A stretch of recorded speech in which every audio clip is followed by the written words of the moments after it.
Hello and welcome to the Red Letter Media commentary track for Batman and Robin. I'm Jay. I'm Mike. I'm Rich. And this is a Joel Schumacher film. Oh boy, is it ever.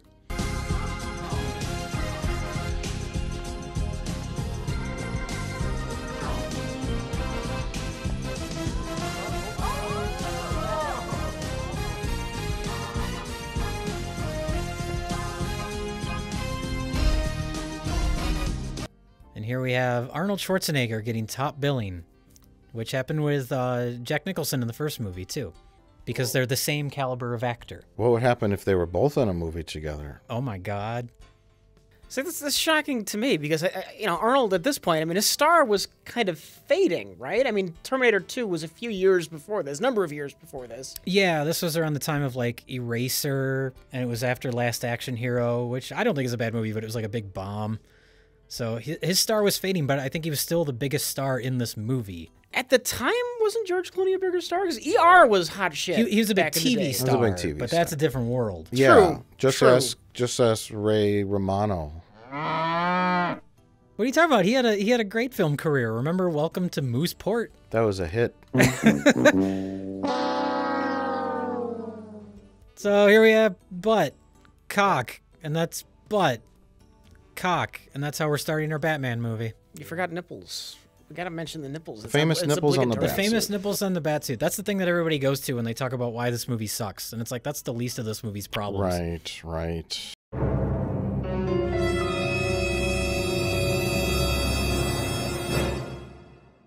Joel Schumacher mentioned that in the commentary for Batman Forever. He said, nipples on the Batsuit became an international thing, like. And then he said, everyone needs to get a life. And he's right, you know. To a certain extent, he's right. You know, it wasn't so much the nipples for me as it was the codpiece. You know, with Joel directing, of course, I kind of played that up a little bit, but I didn't think twice about it. Although now I kind of look back in some of the pictures and I'm like, that is a little unusual, I suppose. Can we defend Joel Schumacher for a little bit? Because I know he's capable of good movies. He did Falling Down.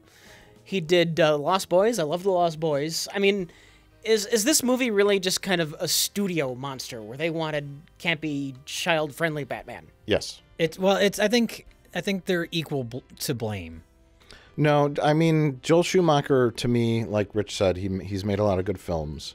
A lot of varying films, like compare Falling Down to this. Oh, like sure. 8mm, did anyone see that with Yep. Nicolas Cage? That's a pretty Oh, dark yeah, one. yeah, I've seen that. Have you seen him? Yeah. That scene where he's burning the giant pile of child is very similar to the scene where George Clooney slides down the back of a dinosaur. They're cinematic equivalents.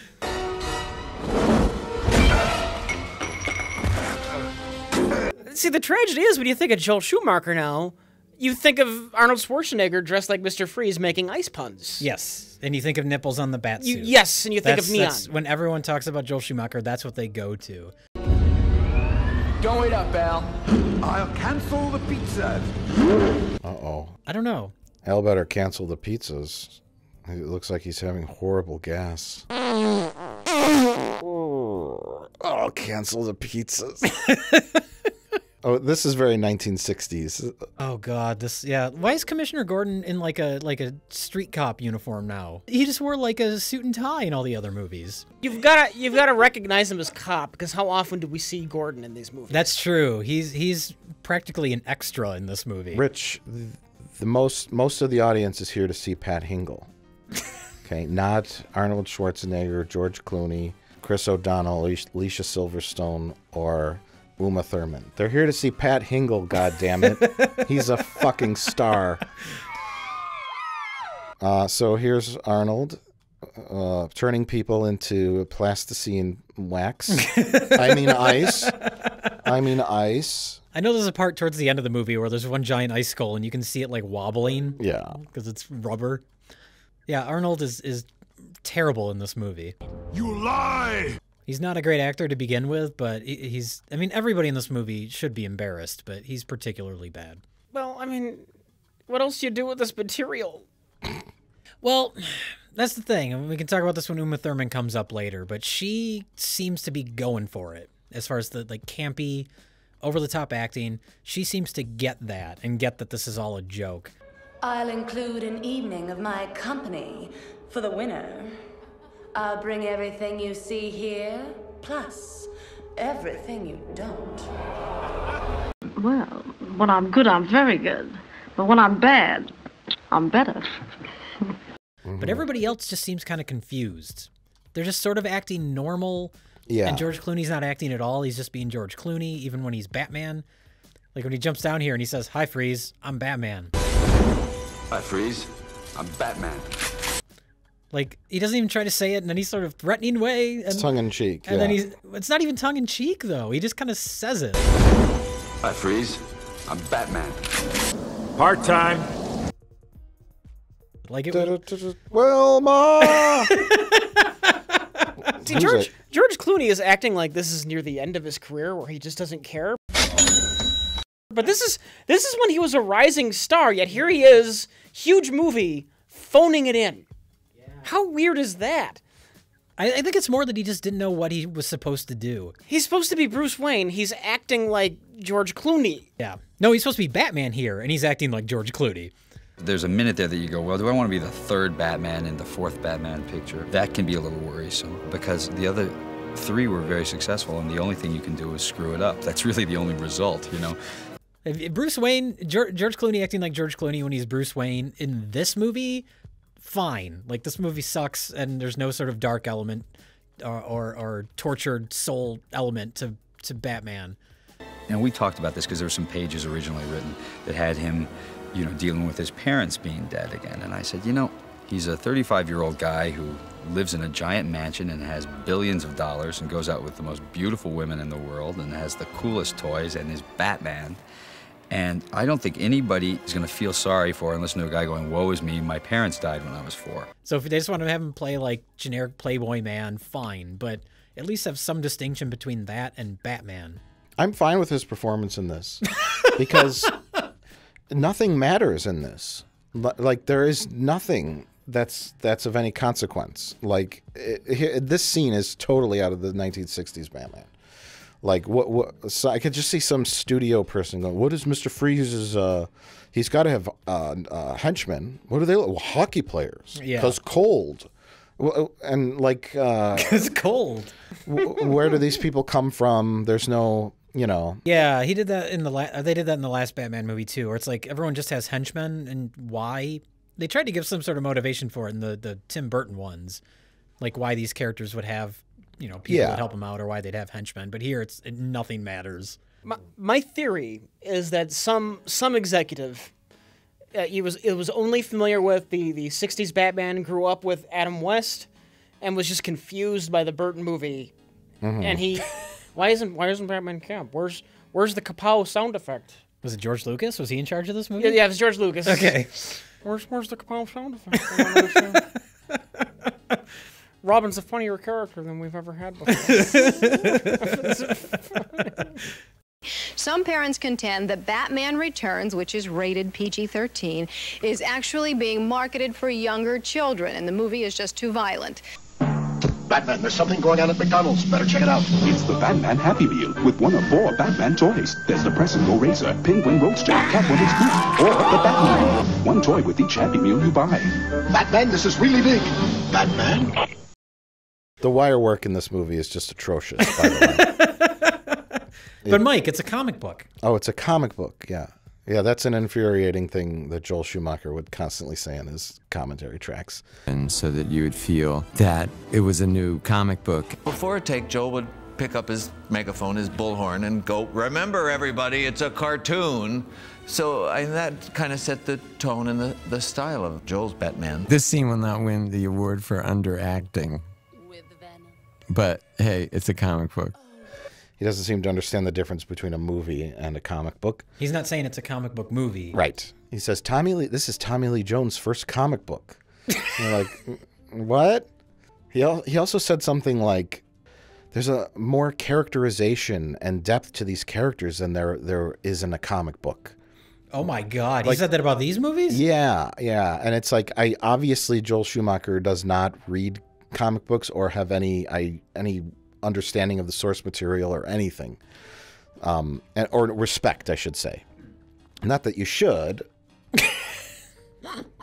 but because, like Rich says, comic books are made for 4-year-olds, right, Rich? Oh yeah, I say that all the time. Well, give us a little bit. Oh my God, this suddenly became an Austin Powers film. Yeah, this is very much like the Dr. Evil's escape pod or something. I mean, what backstory do you want? I mean, there's not much relevant. I mean, you could argue that this is a throwback to like 50s, 40s era Batman with Robin that was a bit sillier. Mm-hmm. But I think at this time the fans were enamored with like The Dark Knight Returns, 80s Batman when Batman started to get dark, and a return to camp was not at all welcomed by anybody in the comic book community at that point in time. Well, I don't think it was welcomed by anybody because this movie didn't do well. I think people went to Batman Forever because the first two were popular, and they're like, okay, we'll see this new one. Jim Carrey's in it, and he was the hot ticket at the time. And then you get to this one, and it's just taking the worst elements of Batman Forever and just amping them up. Well, they went with a slightly different direction with Batman Forever, a little more goofy. I hate Tommy Lee Jones in that movie. Yes, that's the worst, probably, villain performance in any comic book movie. In any movie.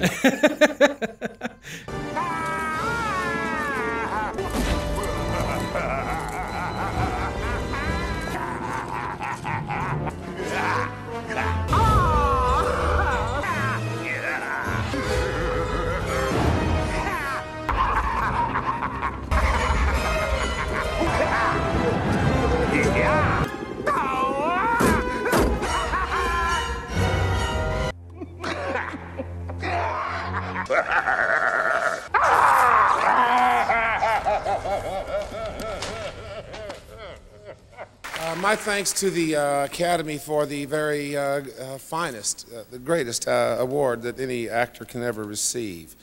The only thing a man can say at a time like this is...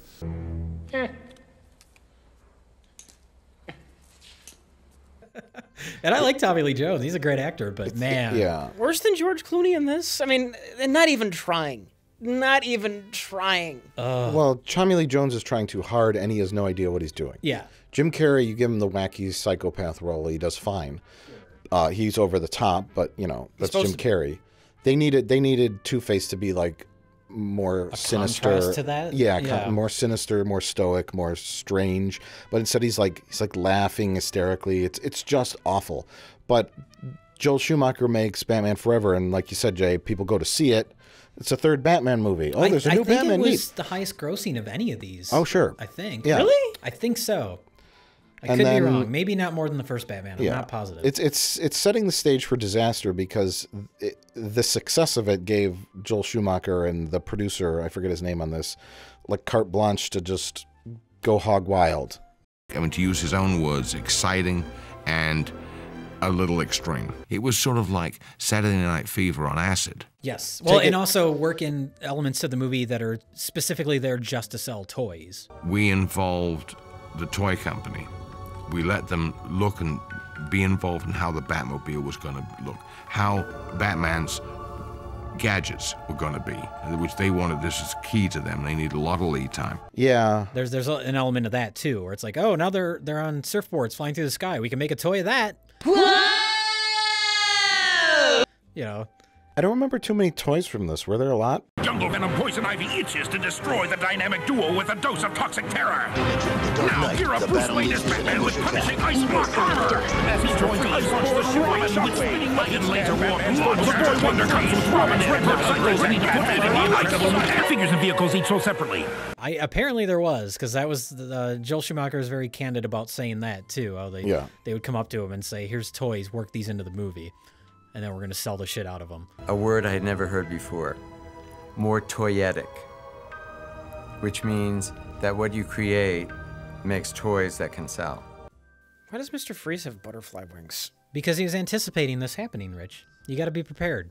Everybody's prepared for everything all the time in these movies. He was anticipating having to leave the museum in a rocket ship, and that the rocket ship would explode midair, and he'd have to jump out with butterfly wings? Hey, for some reason, Batman and Robin both had ice blades built into their shoes. Yes. And at the end of well, that's a different movie, but I was going to say at the end of Batman Forever, Batman just happened to bring along 100 coins that are similar to... that he just throws up in the air. Where was he storing those? In his butt crack. That's why they that's why they show his butt in the beginning. This is foreshadowing. Oh, it's foreshadowing. Okay. That's at least more acceptable because Batman would know Two-Face's little... Oh, shut up! ...thing with the coin. And you could that's something that he could logically prepare for. That's true. To confuse him. Okay. That makes some sense. You can anticipate that. You can't anticipate needing ice skates at a museum robbery when you don't know who Mr. Freeze is before this. That's true. That's true. Yeah, they don't know Mr. Freeze at this point, right? He's not like a known villain in this movie. I don't think so. Or in this world. Nope. I mean, we are about to get Bane. That's not Bane. That's Bane. This is Tom Hardy's first time playing Bane.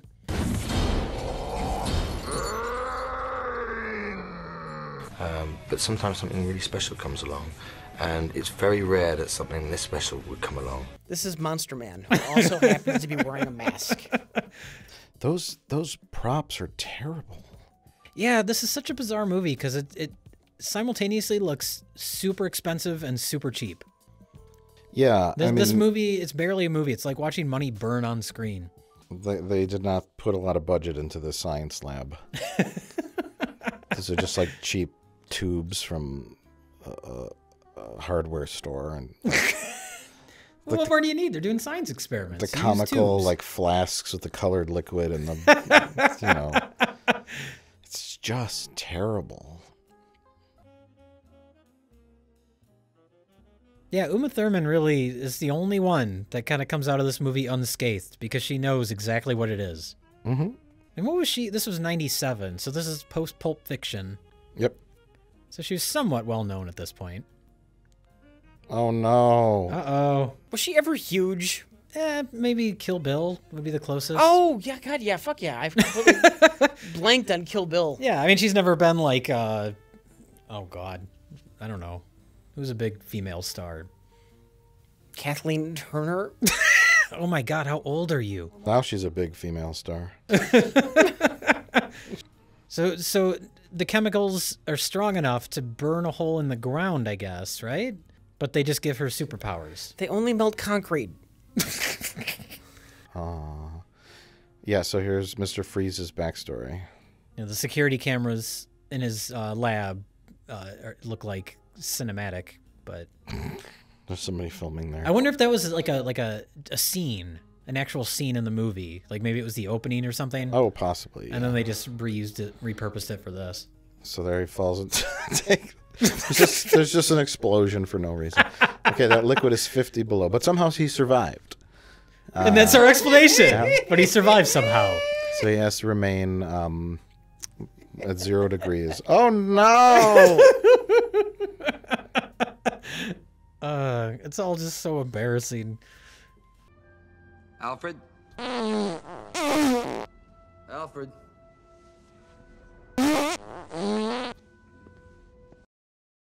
Going too far with the camp, you end up with this. Mm-hmm. And it's just the worst.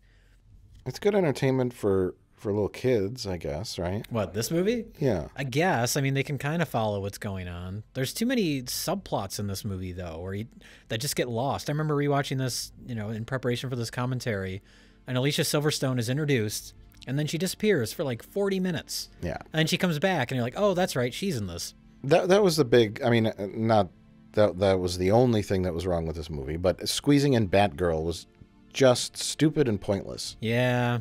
It's like the movie's called Batman and Robin. Like, just focus on them. Yeah. You don't need Batgirl in this. It's just so dumb. But then you can make another action figure. Yeah, exactly. Is that another action figure thing? And Batgirl and her Blazing Night Strike cycle blast in! And that's the goal of this movie. It's not to tell a competent, exciting Batman and Robin story. It's just to sell toys. Did they ever make an Alfred action figure? I hope so, because I would feel very bad for the actor that plays Alfred if they didn't. What's his name? His name is Michael Gauch, I think. No, I think it's pronounced Michael Go. Oh. But now he's Michael Gone. Because he's dead. Wow, that was good timing on that joke, just as he disappears. Yep. Okay, so here, Poison Ivy, she finds this beaker or whatever that has Wayne Enterprises on it, and that's her entire motivation. Just on a whim, she happened to notice that logo, and that's her entire motivation for becoming a villain for the rest of the movie. Yeah. Like, what if she didn't notice that logo? What would she be doing right now? Well, she's crazy now. Well, it is revealed that Wayne Enterprises is funding their whole laboratory, but I don't know if she knows that. She just sees that beaker and is like, oh, I guess that's who's responsible. It's like, I don't know, does she show up at the Pyrex world headquarters? Is that what, you know what I mean? Who would want to be Mr. Freeze's henchman? It looks pretty miserable. Yeah. Makes you sing. It's like, that's another thing that always confused me. How does the Joker ever get henchmen? I mean, he goes around killing people with, like, gas. Well, There's it's no explained in the profit first that. movie. It's Jack Palance's people, right? Yeah. And then he kills Jack Palance or whatever and kind of takes over. In the Nolan ones, it's like mental patients, right? It's kind of a stretch there, finding a lot of mental patients who just happen to be willing to go along with them. There's a lot of mental patients. I guess. Hey, at least it's something. Here, it's like, who are these guys? Yeah. Why would they follow him? And that was just Vivica A. Fox, who showed up for 5 seconds for no reason, who was also a co-star of Uma Thurman's in Kill Bill. That's right, Jay. And later in this movie, Jesse Ventura shows up. Did you even notice him when you rewatched it? No. Well, he plays a prison guard, and so it's a little Predator reunion. Oh my God. And then at the end of the movie, the Predator shows up. Gotham City. I was just going to ask that. Is the Predator in this? You know, they did a comic book, Batman versus Predator. Really? Yeah. Why haven't they done a Versus 2 in comic books? Didn't they do something with Archie, like Archie and something weird? They've done a couple weird Archie ones. They did Archie Meets the Punisher. Does he violently murder Jughead? He's trying. No, he mistakes Archie for like a criminal because Archie looks just like this mobster that the Punisher's trying to kill. I haven't read it, but I know it's like the Punisher trying to kill Archie. Okay. That needs to be a feature film. So Mr. Freeze's wife is played by Vendela. Do you guys remember Vendela? No. She was a big model at the time. I think it was like a Sports Illustrated thing, but they cast her in this. They cast Elle McPherson. Elle McPherson. So just whoever was popular supermodel at the time, throw them in the movie. The tragedy is at the time. I mean, Mr. Freeze is originally just a complete schlock character, just a Freeze gimmick guy. But around this time, before this movie, they're turning him into like a soulful, tragic character. And okay. And then they cast Arnold Schwarzenegger and throwing ice puns. He's a pretty soulful, tragic character in this movie, Rich. I mean, his wife is frozen. That's pretty sad. Uh-oh, Alfred was in the bathroom. It's those pizzas again. Should have canceled those pizzas. Sorry, Master Wayne. I was taking a dump. And here we have the best performance in the movie, Alicia Silverstone. Just a great actress. Oh, yeah, she's brilliant. She's one for the ages. She looks like she's had a stroke. Oh. Oh my. Would you say she's clueless? Oh my I was wondering when that was going to happen. Oh my God. I actually had no idea that there was a Batgirl. Yeah, but that's a case of they didn't cast any. I mean, first of all, Batgirl shouldn't be in this movie, but they didn't cast like anyone that would be right for the. They just cast her because she was super huge at the time. Mm-hmm. Chris O'Donnell was big at the time. It was a demographic thing. Yeah, exactly. I don't want to see that. I'm a 14-year-old girl. I don't want to watch Batman and Robin. Oh, the clueless girl's in it. I'm going to see that. That's the most accurate impression of a teenage girl I've ever heard. Thanks. I think these guys are jerks. Like, I can't believe that these guys are having this dear old man as their slave. To me, he's just a slave to them. There's a touching story about family. Yeah, I wanted to mention that too. That's a weird thing that they decided that that's what the theme of this movie would be, is family. It's about family, and that's what's so powerful about it. Mm-hmm. Why? That's what Batman's all about. Because there's so many fucking characters. What else do you do? I guess. Alfred has some kind of disease, McGregor syndrome, or some shit like that. Yeah, I think that's what it's called. And it's the same thing that Arnold's wife has, who's floating in the tank. And Arnold found the cure for stage 1 McGregor syndrome. Yeah. And so Alfred's like on his deathbed, and he's like 140 years old. And then at the end of the film, they use Mr. Freeze's research to save Alfred. It's like, I thought you were planning to kill him off so that you could replace him. Oh, you've cured him so he could live for another week and then die of old age. Good job, Batman. Well, it's the closest thing this movie has to any sort of emotional element is, oh, Alfred might die. But this entire scene here, like they're trying to have a little touching scene between the two of them, but isn't the entire point of the scene just that she realizes that Alfred's, is that his wife in that picture? Yeah, I think so. Yeah, or Wilford's wife or something. I think that's but that her her aunt. nickname is Peg, or her shortened name is Peg, and that's what the password is later in the movie for Alicia Silverstone to hack into his computer and discover all the Batman shit. Or that's she pretty much discovers the his only treasure trove of porno. Yeah, but that's pretty much the only point of this scene, right? Well, and to show that they're very awkwardly close to each other in a very strange sexual way.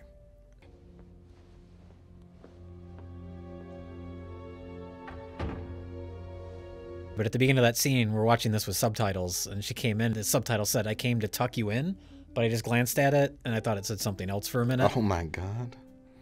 Uncle Alfred, I came to fuck you. Oh my God. Alfred puts the butt in Butler. So here, Alicia Silverstone, whatever the fuck her name is, she even though she could have walked out the front door, she makes... because she's a person of free will and not a prisoner. It's trying to give her some sort of characteristic. She's going to Alfred, steal I'm going to go to the store. Okay. Yeah. You didn't have to make an escape rope. From a giant fucking mansion that it's possible no one would have seen you leave anyway. Hey, is this a back lot? Anyways, so this gives her her superhero cred. Yeah, and now even though no one has any clue who Poison Ivy is, she has to put on a disguise. And Bane is also wearing a disguise.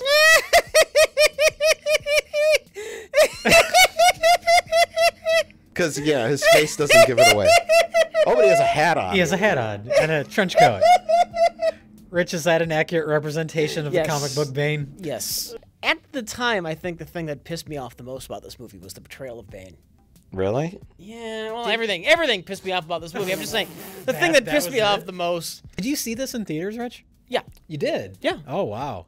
Even I was done by this point, and I was the biggest fan of that first movie when I was a little kid. I thought it was the greatest thing ever. But after Batman Forever, it was like, I'm done. So I didn't even bother with this one in the theater. I saw this movie with a girl. Never saw her again. Was that during the movie you never saw her again? Where'd she go? I turned over and... She said she's going to go get more popcorn, and then she vanished from the earth. Vanished. Is it true this new telescope can see all around the globe? Yes, if you'll just watch these monitors right here. Dr. Lee? Satellites already in orbit allow us to reflect light from any given point around the planet. Just don't point it at my bedroom.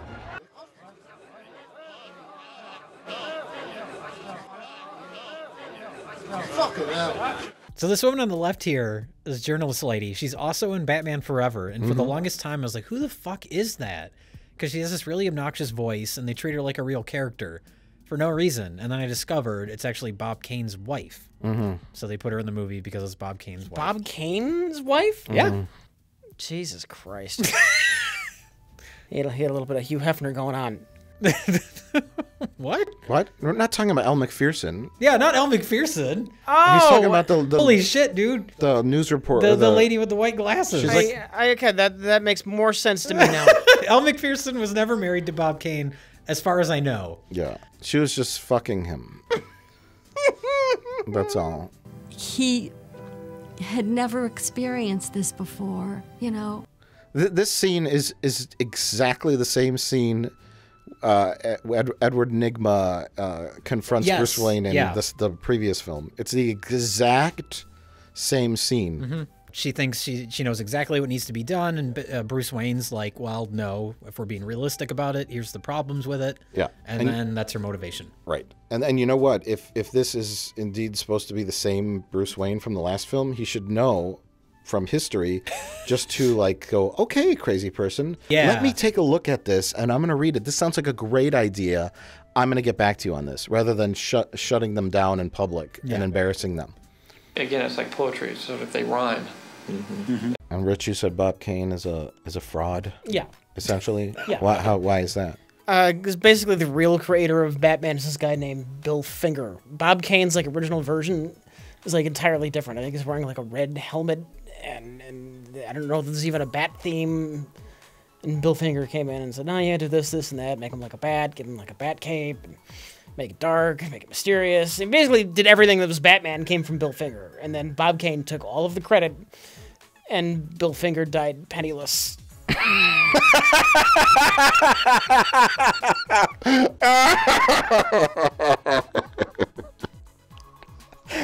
Wow.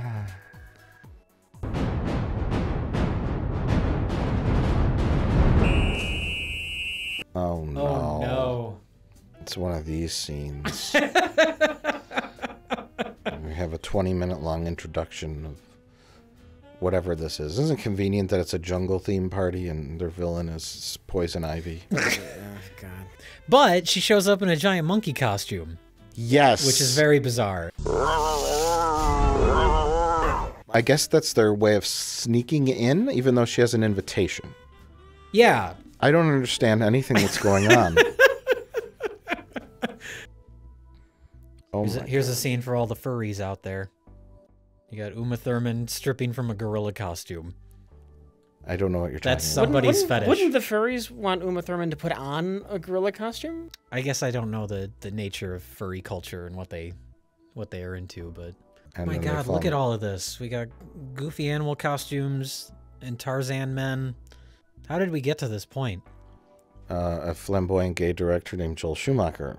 Okay. That's how we got to this point, Jay. And now Batman and Robin just spend the rest of the movie bickering over Poison Ivy, right? Even though she's a villain? Well, she works her magical spell on them. She's enchanted them with her pixie dust. I always wondered, too, about there's always the black makeup around Batman and Robin's eyes, and that's been the case since the Tim Burton movies. Well, but it's like in Batman Returns, at the end of the movie, he rips his mask off, and it's magically gone. Yeah. So it's like you do that, so when you're lighting Batman all dark and dim, you know, it makes his eyes look like they're in shadow. But when you have this brightly lit scene, and it's clearly just, like, nobody cared anymore at this point. I mean, maybe I noticed it. I don't remember. I haven't watched that movie in a while. But most of the time, the way it's lit, it's like lit from behind or lit overhead, so it just casts big shadows. So all it does is help hide his eyes more. It's not meant to be where he's got black makeup on. Right. And here, you know, it just is clearly just black makeup. Completely even lighting and extreme close-ups, and you could see every detail of the makeup. Yeah, it's not good. Yeah. But even Clooney's mask, it's like the eye holes are much bigger than the previous ones. Yeah. They almost go all the way down to like the cheekbone. It's huge. Right. And this is still the Batman costume where he can't turn his head left or right. And we didn't get out of that until the second Nolan movie. They actually put a line of dialogue in the movie where he says, I want to be able to turn my head. You want to be able to turn your head. A short way backing out of the driveway easier. Like, why did it take them so long to come up with a costume design where Batman could actually turn his head? Why isn't it possible? It's just not. Why not, you stupid bastard? So look how big those eye holes are. Yeah. Yeah, I'm looking at it now. That does look awful. The cowl can be one thick thing. I just don't know that there's any reason it needs to be made out of rubber that's so thick you can't turn your head. Yeah. I really don't know or care. I know. Do you care about the BAT credit card? Which is like a joke out of a Zucker Brothers movie. And it's weird because it's the only gag like that in this movie. The goth card. The goth card. Yeah, it's like a... At least make it product placement. We seem to be down to our last Diet Coke. Just for the taste of it, Diet Coke. Right. That's a weird thing, too, is like, yeah, that's the type of gag you would put in there if you had a deal with MasterCard or Visa or something, but it's a made-up credit card company, and it's a terrible joke. That means somebody just thought it was funny. Yeah. It's not explainable. It's the most significant achievement of my professional life and may very well be the most significant achievement of my professional life, and I'm perfectly happy with that because this is the most important subject, the most personal subject to me, and I'm so grateful to have been acknowledged for this particular movie. If this movie was just filled with jokes like that, I think I would enjoy it a lot. That's the thing, is that's the only gag like that. Like, the rest, the movie's campy or whatever, but it doesn't have any sort of fourth wall breaking nonsense jokes like that, right. Except for that one.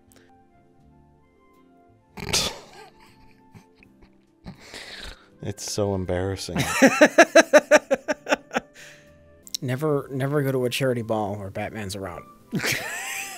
Yeah, it seems inevitable that a bad guy's going to show up because he knows he's there. Yep. Especially a bad guy they pursued and lost 5 minutes ago. So if anyone's actually trying to follow along Look with at the that. movie... That looked convincing.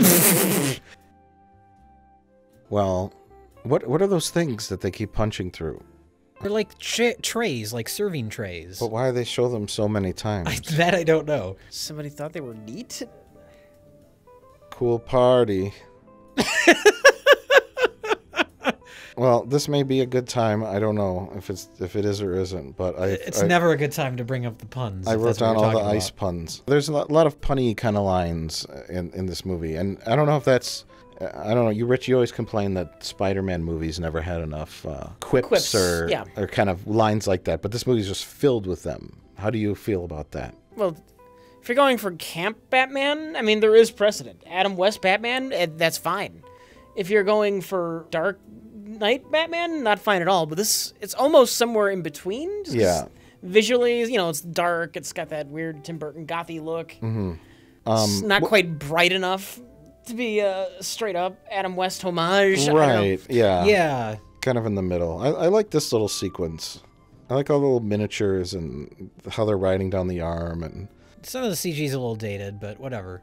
But the thing that bothers me about this is Batman's like, you're a hothead, Robin. I'm going to deactivate your motorcycle because this is too dangerous of a jump. Yeah. But at the beginning of the movie, they were surfing through the air.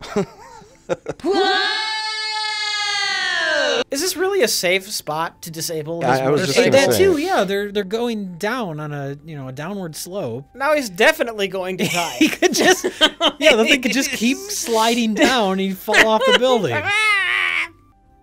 Yeah, he almost did just try to kill him.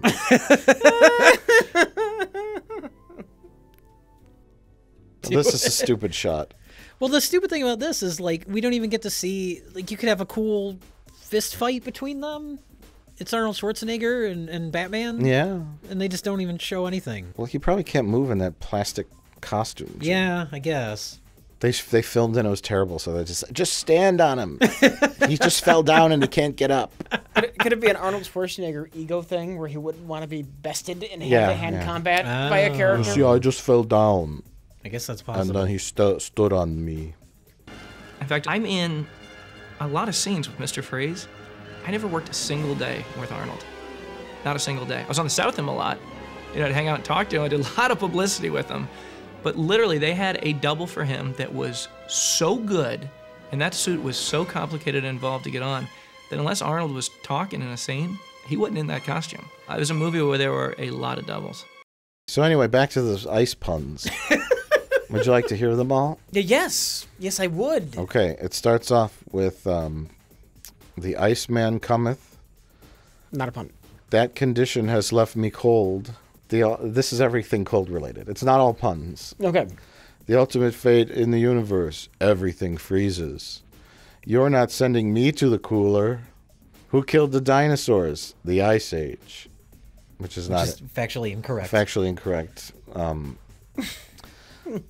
Freeze well. Stay cool, bird boy. Can you be cold, Batman? My passion thaws for my bride alone. All right, everyone, chill. Cool party. It's a cold town, Batman. Allow me to break the ice. And then this one's weird. Always winterize your pipes, chilled to perfection. That was not bad, huh? Their bones will turn to ice. Their blood will freeze. Revenge is a dish best served cold. Tonight, hell freezes over. Let's kick some ice. Oh, that is a pun. It's terrible, but... And freeze in hell, Batman. I don't even know what that means. So it's a sad situation of the way money is handled here in this town, especially in show business. But you know, I was very lucky that I had the business background, that I studied business, and I always was very smart and shrewd about business. Oh, wait, remember when Alicia Silverstone was in this movie? No, I don't. Well, here she is. Or at least her double. We don't get any looks at her face. She could only film for 5 minutes that day. Batman did a horrible job of training Robin. He just got beat by a teenage girl. He wasn't expecting her to have super ninja skills, Rich. Where did she learn super ninja I was going to say, skills? did they explain that at all? No. Well, you know, just a few judo lessons, you know. London's kind of rough. Look at this acting here. It's just heartbreaking. Oh my god. This is the worst ever. That's like what Arnold looks like now. Oh. It's him on the set to Expendables 3. They already made Expendables 3. Did they? Expendables 4. They're cranking them out, aren't they? Yeah, you got to make them before everybody dies.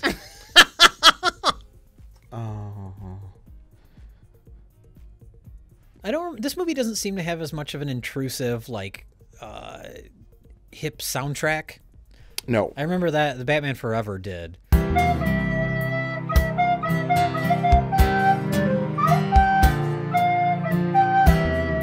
There was like, what was it? U2 was on there, and like the Flaming Lips. Yeah, and Smashing Pumpkins. That was a good Offspring. soundtrack, actually. There was, I think, there's like one song from this one. I don't even remember what it is. Yeah, that was a well-selling, popular soundtrack too. Yeah, yeah. It's a surprise they didn't try it with this. Maybe they did, and it just didn't have as good songs. Oh wait, here's this subplot.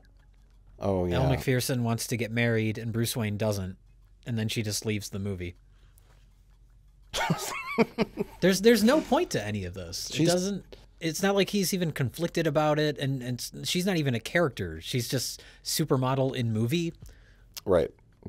She's terrible at looping her dialogue too. Oh really? It's like a foreign film almost.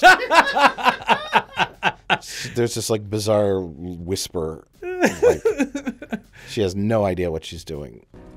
I know you're a dedicated bachelor. I know you've had your wild nights. There's a lot of that bad ADR in this film. Yeah. A lot of it. It's terrible. He's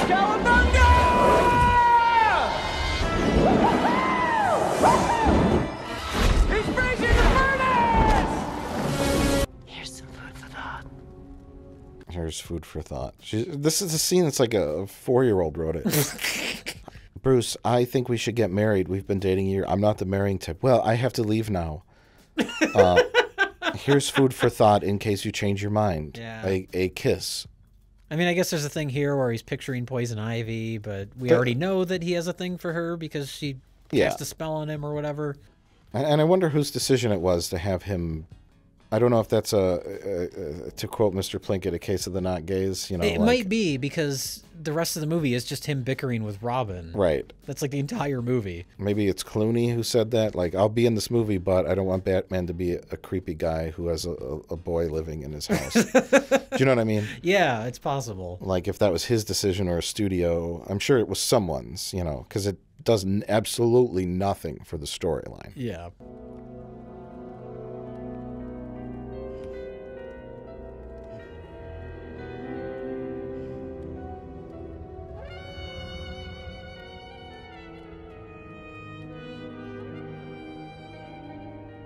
Who's Ivy? What? You just called me Ivy. Who's Ivy? I wish I knew.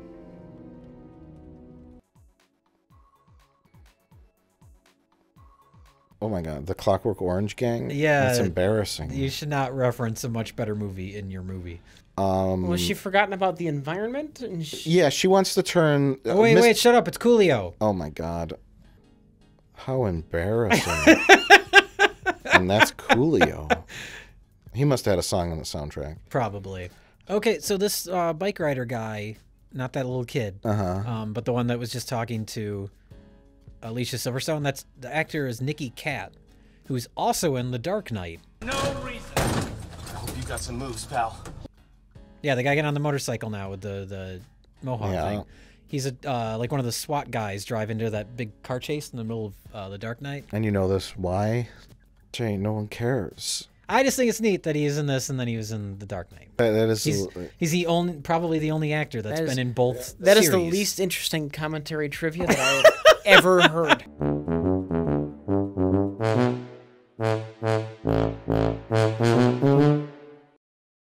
You know what? Also, Jay, they filmed this with cameras. Oh and my They also filmed The Dark Knight with cameras. I think there's a motorcycle in The Dark Knight somewhere too. He rides a bat cycle. That's a whole big scene in the movie. There was a drum that was filled with glitter that just got knocked over. Can we talk about that? That's the point we've gotten to. Who are these guys? Alicia Silverstone has a death wish because her parents died, so now she gets into violent motorcycle races. It also prepares her and gives her legitimacy to become one of the greatest superhero characters of all time, Batgirl. Rich, are you embarrassed that you've read comic books? I'm embarrassed that I've seen this movie. Can you imagine having been in this movie? You know what? It probably would mean I got paid, so I'm fine with that. Yeah, that's true. That's true. So this is where you hang out. Yeah, and they were even going to make. They had plans for the film after this, with Joel Schumacher directing it. Oh, really? Yep. And they were going to. I'm assuming that was before what it was were they released, gonna right? They were going to have the Sandman in it, and Sandman. Yeah, that's and, Spider-Man. Oh, I was going to make a joke that they were going to say he was going to be played by Bill Cosby because he puts you to sleep. You know, I fucked it up. I'm sorry. It still works, though, because you got to work the joke in. What's the guy? Oh, the Scarecrow. The Scarecrow, yeah. That's the guy with the bag on his head. Do you ever sit there at night and just think, like, if this were a Christopher Nolan movie, how would they do Mr. Freeze and Poison Ivy? Yeah. Christopher Nolan would never do Mr. Freeze. They're obsessed with realism too much. But how would you do it? Yeah, is there a way to make that character real? I mean, they did it with you couldn't do the he needs to be cold all the time thing. You couldn't do the freeze ray. It would be so different. It may as well be a different character. He would just be like a bad person that puts you in a freezer to kill you, and he's a psychopath. And that would be it. Yeah. I want like an app on my phone or a website where you say Christopher Nolanize this villain. Christopher Nolanize. Okay, ready, Rich? Yeah. Christopher Nolanize the Green Lantern. That may be the hardest one of all. Christopher Nolan I think the Blob. any superhero that can fly, I don't even know if you can Christopher Nolanize him. He's got the ring is like a larger contraption. It's got a big fat ring around his finger with wires that go down and they're hooked to a huge gauntlet on his arm. Okay. And it doesn't make fancy shapes, but it does generate a shield around him and it does shoot out laser beams. No. Yeah, no laser beams. You have to have space and alien technology. I mean, that's the premise. The premise is he's a space cop. Okay, maybe Green Lantern is a little too advanced for the Christopher Nolanizing process. Let's see. Like Green Goblin. A Green Goblin. Oh my God. A man with a deformed face. Okay. Because of some kind of acid, who puts like noxious gas in a pumpkin. or acid in real pumpkins. And then just throws them. And just throws them at you, yeah. And has like tattered green clothing, maybe. Maybe. It would have to be a dark green. It'd have to be very dark and muted, yeah. Disgusting looking. Can you imagine a Christopher Nolan movie that just has this version of Mr. Freeze in it? My mind was wandering there with Uma Thurman and the Bane from Dark Knight Rises, kind of following her around. Why am I in this movie? And he would just like punch her and murder her. Let me tell you this, Bane. Come with... Wait, would it be this version of Poison Ivy and the Nolan version of Bane? Yeah. Yeah. Okay. Or what if you just replaced the Nolan Bane with this Bane? And he's like the part when he's towards the end of the movie when he's got everybody in the football field or whatever, and he's got the microphone and he's just yelling "Bane" instead of some long complicated speech. Grrr. Wouldn't sorry, I'm just looking at Arnold's prison uniform. It's like gigantic on him. Yeah. Wouldn't they have had a problem with having it be too small? Why is it so big? I think they wanted him to seem frail without the suit. Yeah, I don't think want he's him to look like supposed to big, be muscular Arnold. I don't think he's supposed to be a buff man. Even though everyone knows Arnold Schwarzenegger is buff, and that illusion is just ruined instantly because you know Arnold too well. Yeah, he's supposed to be I think pathetic character, and the suit gives him power. Yes. Well, they did a great job casting him. They took the only thing Arnold is known for is being a big buff dude that doesn't speak English great. Arnold should have been Bane. Yeah, there you go. But I guess he probably wouldn't want to just yell like Frankenstein, right? You just write him differently. Sorry, correction. Frankenstein's monster. You have to clarify that. Weren't you going to get all over that, Rich? No, I'm not that anal. Didn't you know that Frankenstein is the name of the scientist and not the monster? Yeah, Did you know that? Did you know that, Rich? That's a common misconception. So they're both named Frankenstein? That's kind of confusing. No, the monster doesn't have a name. But it's a common misconception. But I've seen he has a name. It's Frankenstein. Right? Oh my God! Bird jump! Oh my God! Did they have a plan to what they're going to land in, or no? They're just going to jump into the water and hope for the best. They're going to freeze the water so it hurts extra.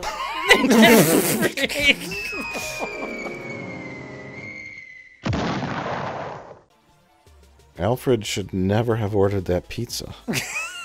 He gave him Gershwin's disease? McGregor syndrome. What is it called? McGregor syndrome.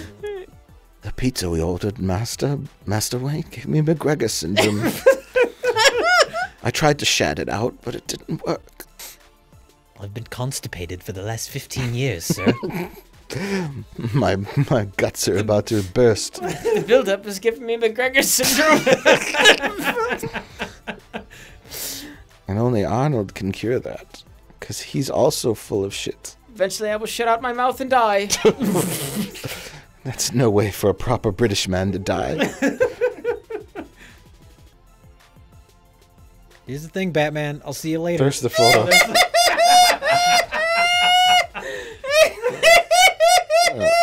She's covering her face, but he's not.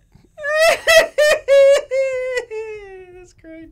This is a big budget film, but they skimped on the Photoshop. Yeah, they couldn't take a photo of them in front of a plane. Bye, Commissioner Gordon. It would have been too hard.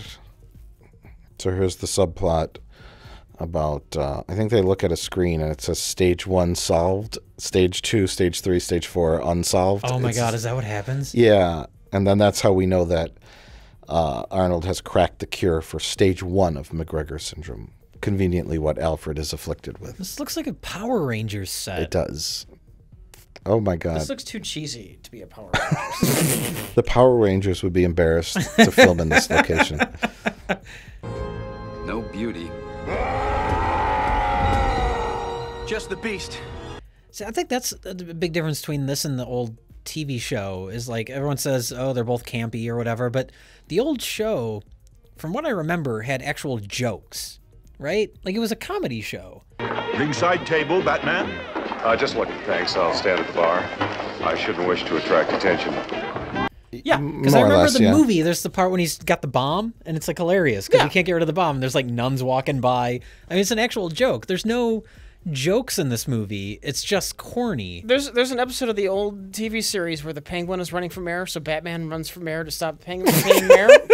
And like Batman is losing the election because he refuses to kiss a baby because he doesn't want to give the baby germs.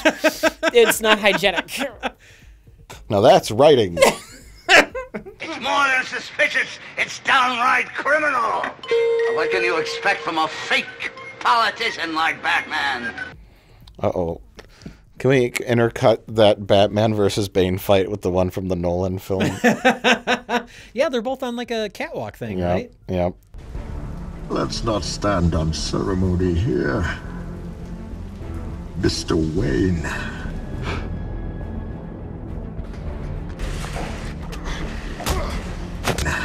You're going to jail. Admirable, but mistaken.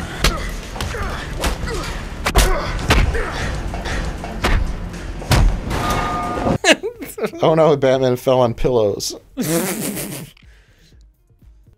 Yeah, this is just like the Dark Knight Rises, isn't it? There were giant ice cream cones and... Or just remake Dark Knight Rises, only it's this Bane. Yeah, keeping all the long speeches, but it's just incomprehensible growling. Yep.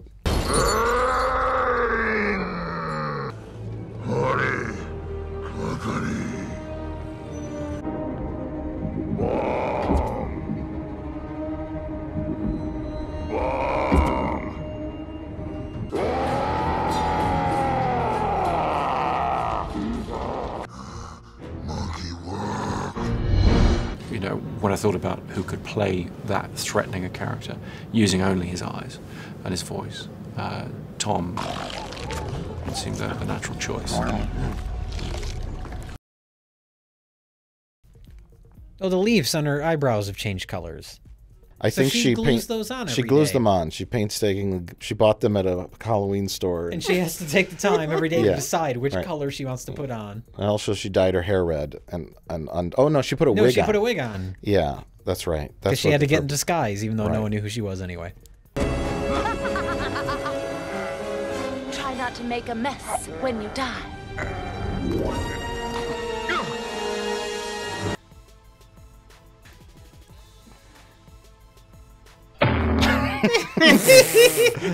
Everyone's just falling into pillows and boxes. Oh my God, the end with the rubber lips. Do you remember that? Yeah. It just peels up. It's so terrible. Rubber lips? Robin that's kiss- how Robin foils Catwoman, Poison Ivy. Yeah. By having rubber, he has rubber over his lips. I don't remember that. But he only peels it off the top lip, and it just looks like what he really needed was like those wax lips that you buy. Like Those comical fake lips, yeah. It just cuts back, and he's just wearing them, and we didn't notice it before. Wax lips. Okay, someone make a cum joke. I was Rich. I was holding back. Who's got it? Who's got it? That's the level we operate on. Look You at on his chest. You almost can't even make a joke. It's just too like, yeah, it looks like cum. The end. Yeah, I guess. I wonder if they got any direction. You know what Considering everybody seems to be in a different movie, it's doubtful. Joel Schumacher was more concerned with like the lighting and the wire work. Oh wait, look at this magical effect. How do you direct Arnold Schwarzenegger? How do you do that?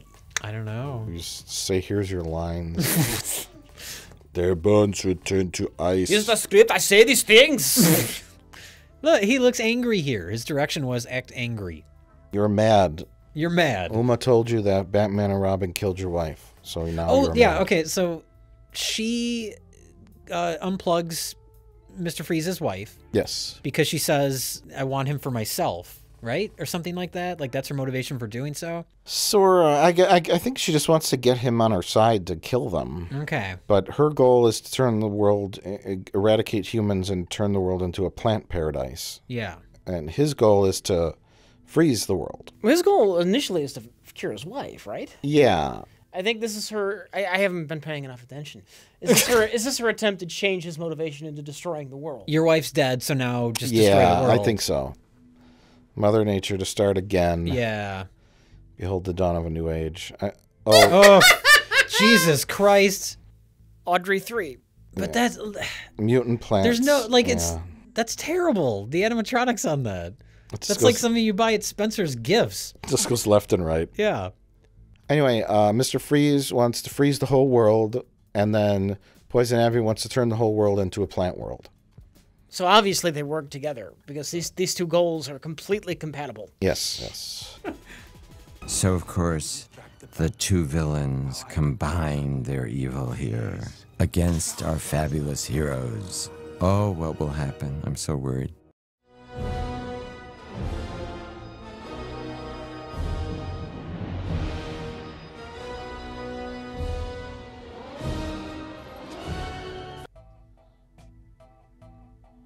They just filmed him in his trailer before filming. He's really dying. He's got 3 more stages of the disease before he dies. He'll last another 10 years. Just keep... Considering he's already 90, that's pretty good. Just keep him away from the pizza. Actually, the disease is slowing down his metabolism. He might live a little bit longer, all said and done. I wonder if he really was sleeping. You get him all... You get them all prepped in the bed, you know, and Grandpa nods off. Filming. Yeah. Here's your job, Michael. You just gotta lay there. Oh, good. Where they're like, we can't just have action and toy commercials. We have to have scenes. So have them talk about stuff. That's the movie. It's Jay. The film's about family. It's about family and learning to trust your partner. I'm you sorry, know. Uncle. It's weird that she just keeps calling. Farting again. Oh my god. Alfred. Oh, dear God. If you keep farting like that, Uncle Alfred, I'm not going to have sex with you anymore. Maybe that's why she wants to have sex with him. What? She's into that. Oh my god. Oh my god. She just brings in more pizza. Keep farting, Uncle Alfred. 1 Batgirl, 2 cups.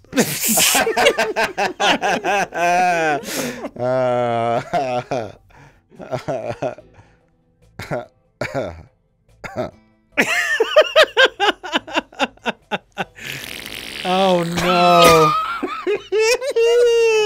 You look so much like your mother, especially from behind.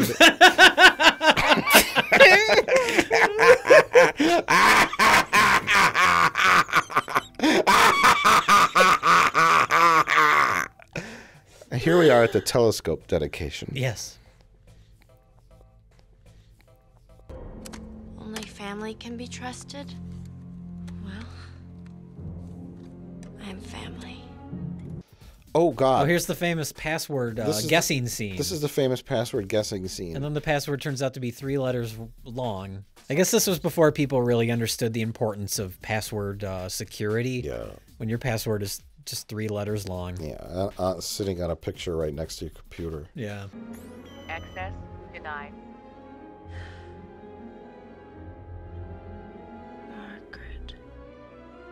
Margaret. Access denied.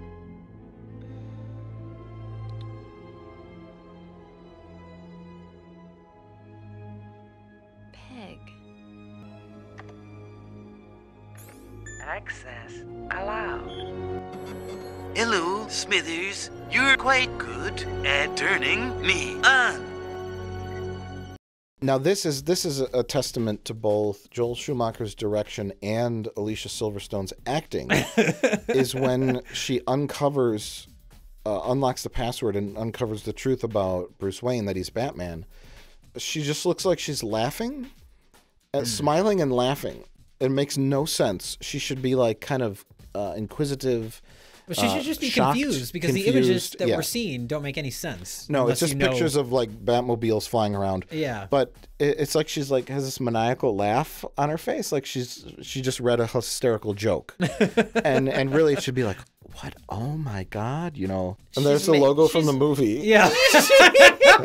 Now she's smiling. Yeah, she should look horribly confused. She should, but I think they went for, oh, it's fantastic. It's supposed to be like whimsical, but it doesn't work at all. This is amazing.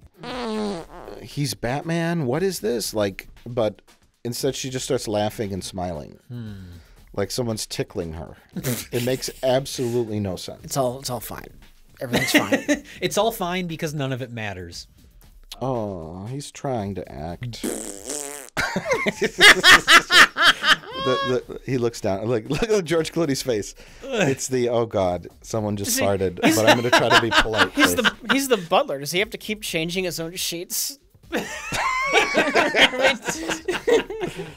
I told you he puts the button butler. Oh no, not again. Oh, here's another one. Oh, I just changed those. I'd love you, old man. You've served me your whole life, but I'm not going to get you like a nurse or anything. No. Keep I'm cleaning just my gonna house. leave as you die in your bed. You're 80 and you raised me. You're still my fucking butler. Get me wine.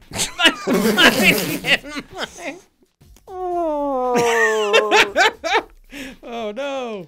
You lived a servant, you're gonna fucking die my servant. Yeah. That is a subplot in this film. Batgirl is upset that Alfred was a slave, basically. and she wants to free him from his servitude to Bruce Wayne. And then that's why he asks him. He's like, "Did you have a happy life?" And he's like, "I guess."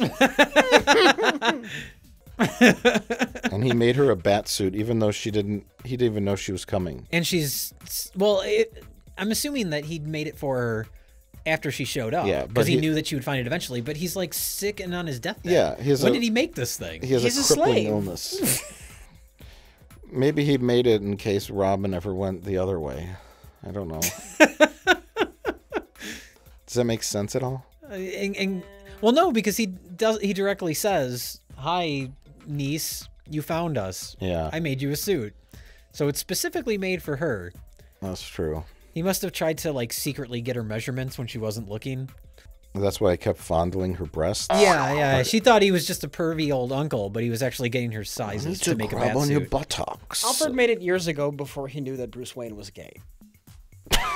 But maybe someday there'll be a wife.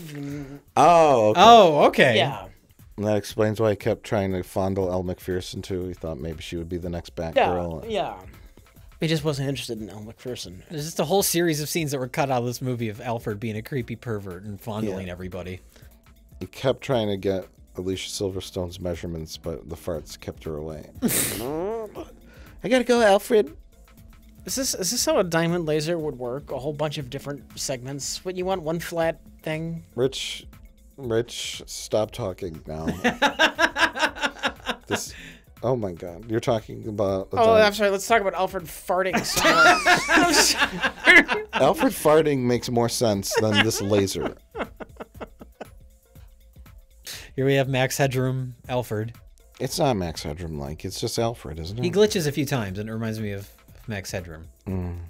As such, I programmed my brain algorithms into the Bat computer and created a virtual simulation. I like science and stuff. I think science and stuff is good. The best. Kids, yeah. Oh my God. Awesome, right? I programmed my brain algorithms into the Bat computer. Created a virtual simulation. This is just nonsense. So that I can be a slave for eternity. Oh, look at that graphic. Yeah. Oh no. Suit me up, Uncle Alfred. I designed a female bat suit because that's what gets me off. No. I guess to be fair, we do get close-ups of her butt and boobs and crotch. Well, so everybody gets to see the pointless close-ups of anatomy. Yeah. I was very reluctant to put that in the film. No, Joel Schumacher talks about that. He says he was criticized for over-sexualizing both men and women in his films. Okay. But I will take responsibility for casting and glorifying beauty and sexuality in this. That's part of the fun of the Batman comic book. And so, like, and he just, like, goes on and on about how, like, attractive Nicole Kidman is. I think he's just more like a visual filmmaker as opposed to, He's just like, I want to make everything, like, beautiful. Yeah, and he's like, people have criticized me for over-sexualizing actors. He's like, that's why they're there. He's like, no, he was, like, very candid about it. He's like, that's why you put attractive people in a movie, because people want to see that. I asked for a bigger package. Apparently Chris was tipping the costumer, but I did get a nice ass. You know, and he was listing off like older actors, you know, like from the past 1940s and 50s, like, He's like, people want to see beautiful people in movies, whether it's men or women. And he's like, I mean, fuck you. I guess that's true. You can sexualize them to a point, but not to the point where it's like embarrassing. Well, the close-up like, do we really need like snap zooms on Batman's ass? No, that's over the top, of course. But she kind of looks like a drag queen here. A little bit. Like, there's got a little bit of the Divine eye makeup on. I was just going to say that. Yeah, she looks like Divine. Can you imagine this movie if Divine was still alive and they cast Divine as Poison Ivy? They should have That done would be great. Poison Ivy should have really been an unattractive woman or a transvestite. Yeah. Because then you'd really see how her magical pheromone powers. Yeah, like a sharp contrast. Right. Oh, wait, Liberace. Oh, God. Watch, here's the rubber lips. Watch this. He bests her. That's it. Oh, they were supposed to both come off. Oh well. Yeah. we just got the top lip. We're not gonna reset that. You can see the bottom one start to peel off. Yeah, but it just sort of stuck there. I hate to disappoint you, but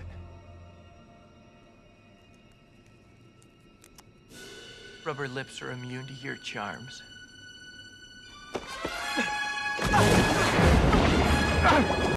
See ya. Oh yeah, she goes, see ya. I think this is really why they introduced Batgirl, is because they couldn't have Batman and Robin like fighting. Beat up a woman. Yeah, they couldn't have them punching Poison Ivy.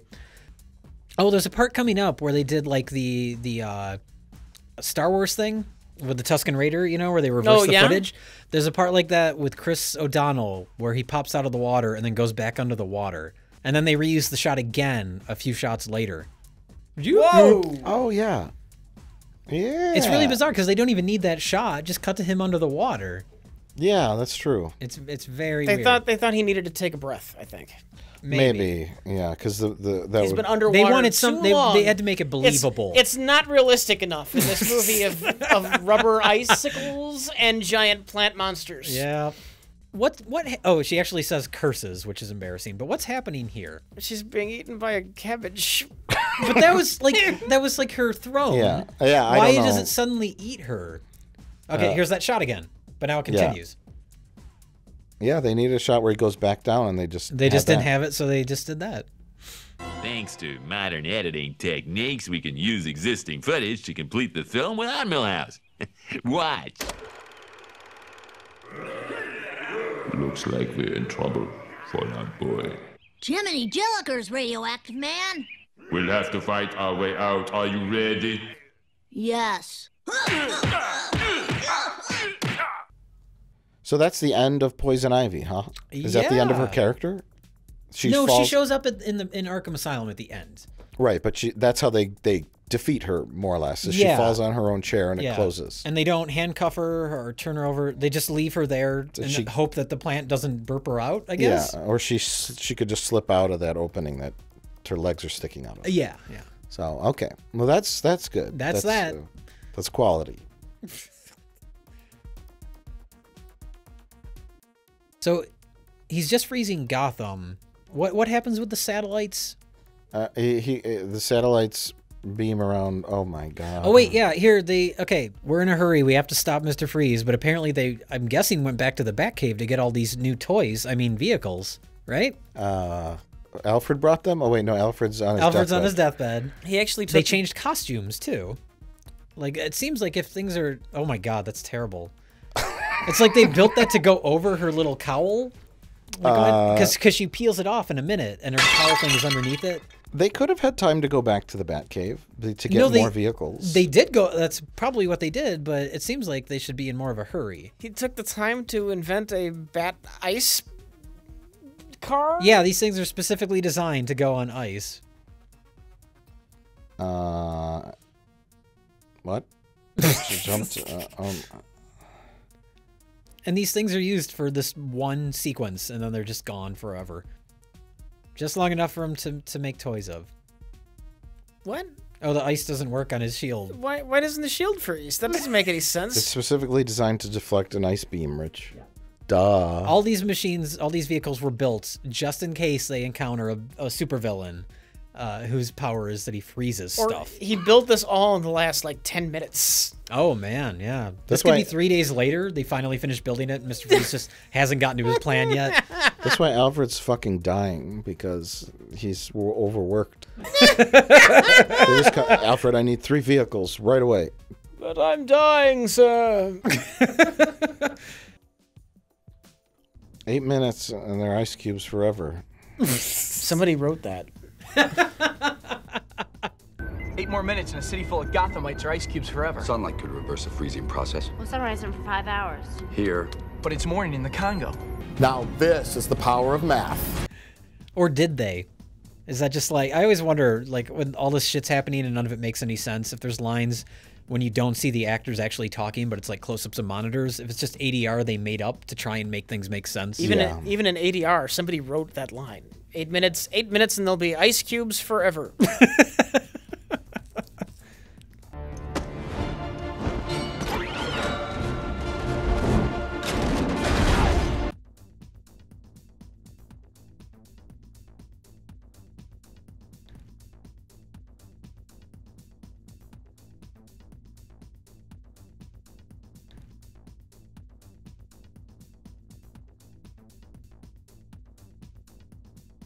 That's a long fucking drop. Well, this is completely realistic compared to the end of Batman Forever. What happens there? Dr. Chase Meridian and Batman, or what's his name, Robin?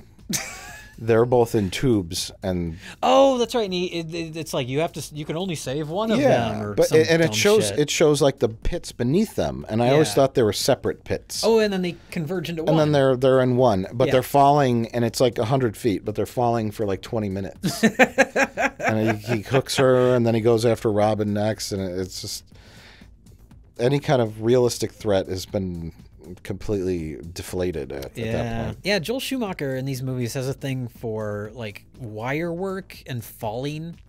Like everyone's just constantly falling down. Because it's a comic book, Jay. Oh, yeah. In comic books, people jump around and fly around.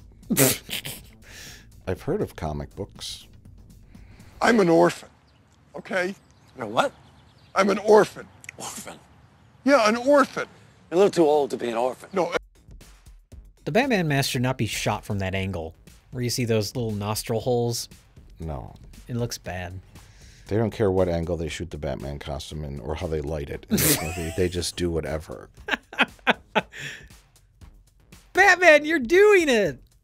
You've lost, Freeze. Till next time. You've unthawed some of the people, and you've burned others. Yeah, I guess if it's hot enough to melt ice within a minute, like a second, yeah, it probably would be pretty dangerous. Everyone has skin cancer now. Batman gets sued. Yeah.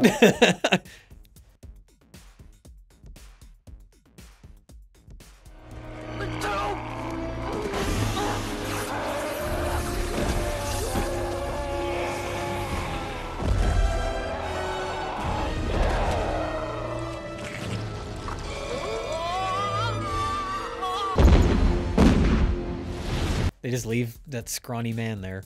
It's not his fault. He's Bane. Breeze in hell. Makes sense.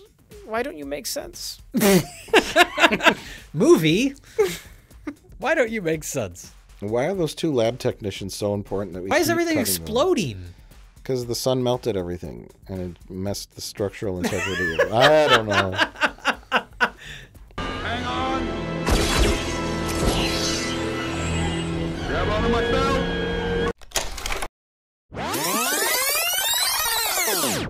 Hang on. Grab onto my belt. Grab onto my belt. Grab onto my belt. Grab onto my belt. Grab onto my belt. Isn't that Alfred's line?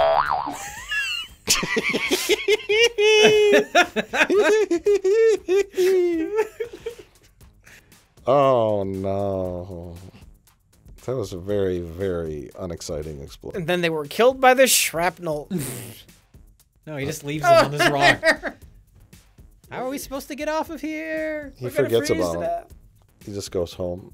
Oh God, and he wakes up in the middle of the night. Oh fuck! And he comes back and they're dead, and he just doesn't tell anyone. He turns on the news in the morning. There's a story about these 2 lab technicians who died. Yeah. He goes, oh, fuck. That's how the movie ends. Show me how to cure McGregor syndrome stage 1. And maybe you can also save the life of the man your wife once loved. He's still inside you, Victor. Buried deep beneath the snow. Will you help me?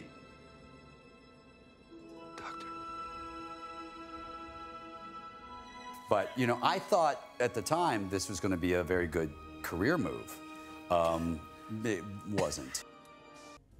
Oh, Rich, there's the cure to McGregor's disease. He's just got it in his gauntlet. He keeps it in his arm panel, where it's not safe at all.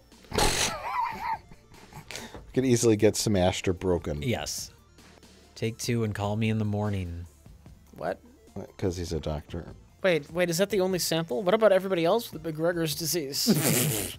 All that matters is Alfred. Maybe they should like analyze this cure and reproduce it instead of giving both vials to a 90-year-old dying butler. Yeah. So he could die of something else next week. Ooh, I wouldn't want some sort of neon goo going into my body. Here, Alfred, I got these from a fucking supervillain. I'm pretty sure they'll work. Now, why do they all look like they've been living on the streets?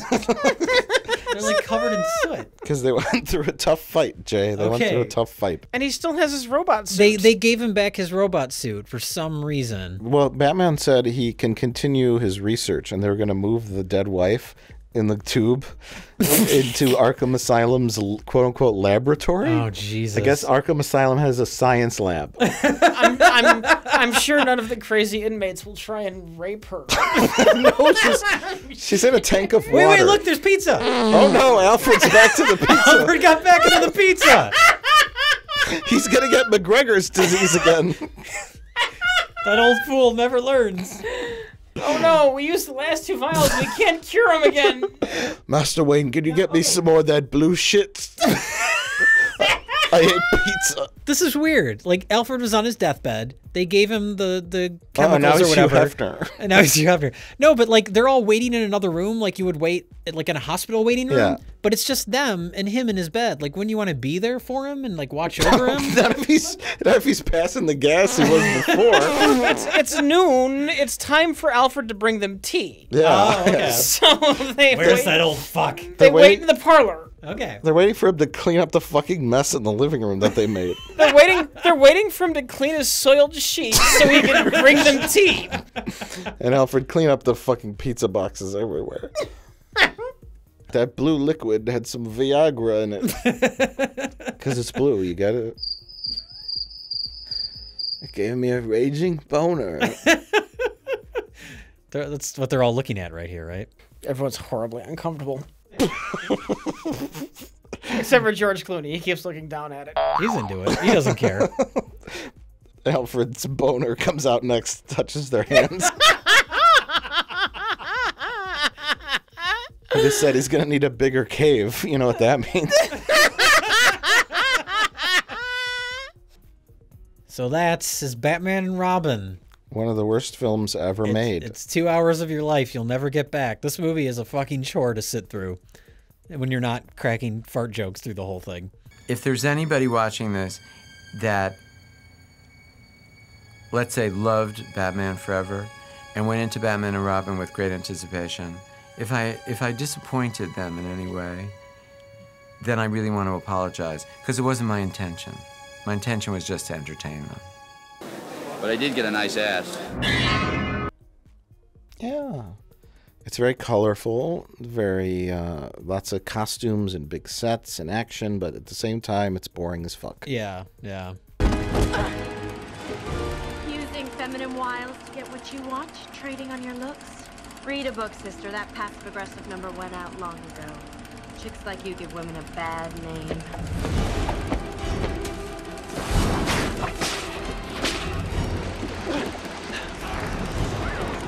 What killed the dinosaurs? The Ice Age!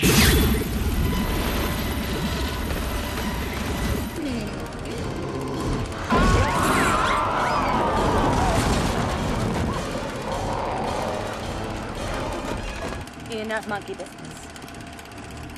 We've got work to do. Actually, I'm looking for Alfred Pennyworth. Uncle Alfred! Suit me up, Uncle Alfred. Bruce, it's me, Barbara. I found the Bat cave. We gotta get those box chains. Yes, we are. We'll just have to kill her. Yep, we'll kill her later. We have work to do. 7 minutes. Never leave the cave without it.